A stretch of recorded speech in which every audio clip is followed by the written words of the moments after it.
আগে যদি গণভোট হয়, আইনি ভিত্তি হয়, তারপর জাতীয় নির্বাচন তার ভিত্তিতে হয়, তাহলে সেখানে কোনো প্রশ্ন থাকে না। সেখানে বিএনপি যে বলছে একই দিনে গণভোট এবং সেখানে জাতীয় নির্বাচন, তাহের ভাই বলেছেন, মামুন ভাই বলেছেন যে আসলে সেখানে ওইটার গুরুত্ব থাকে না। তখন কিন্তু এখানে জুলাই সনদ ভিত্তিক হওয়ার জন্য যে হানা ভোটের ব্যাপারটার সংখ্যা যদি পরিমাণ কম হয়, তখন কিন্তু আবার একটা প্রশ্ন উঠতে পারে যে এখানে জুলাই সনদের ব্যাপারে যেমন উল্লেখযোগ্য কোনো ভোট না আসায় আমরা এটা কোনো গুরুত্ব দিব না, এই ধরনের সংজ্ঞা কিন্তু আমাদের রয়েছে।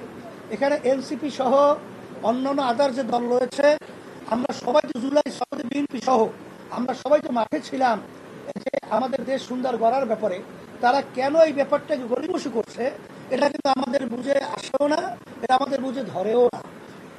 যে একই দিনে কোনো একটা, কারণ আগে বাংলাদেশেও তো আমাদের গণভোট হয়েছে, সেখানে কি জাতীয় নির্বাচনের সাথে একত্রিত হয়ে কোনো গণভোট হয়েছে, এর ইতিহাস তো নাই।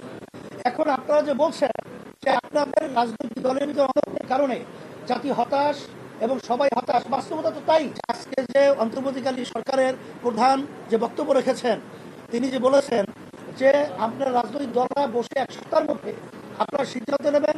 আমি বিএনপি সহ সমস্ত রাজনৈতিক দলকে, বিশেষ করে জুলাই অভ্যুত্থানে যারা আমরা মাঠে ছিলাম, আমরা সবাই একত্রিত হয়ে বসবো, এটা আমি সকলকে আহ্বান জানাচ্ছি। আমরা একত্রিত বসে এই সমস্যাকে সমাধান করার জন্য আমি এটা সকলকে আমি উদাত্ত আহ্বান জানাচ্ছি, দেশের সুন্দর এবং জনগণের কল্যাণের জন্য।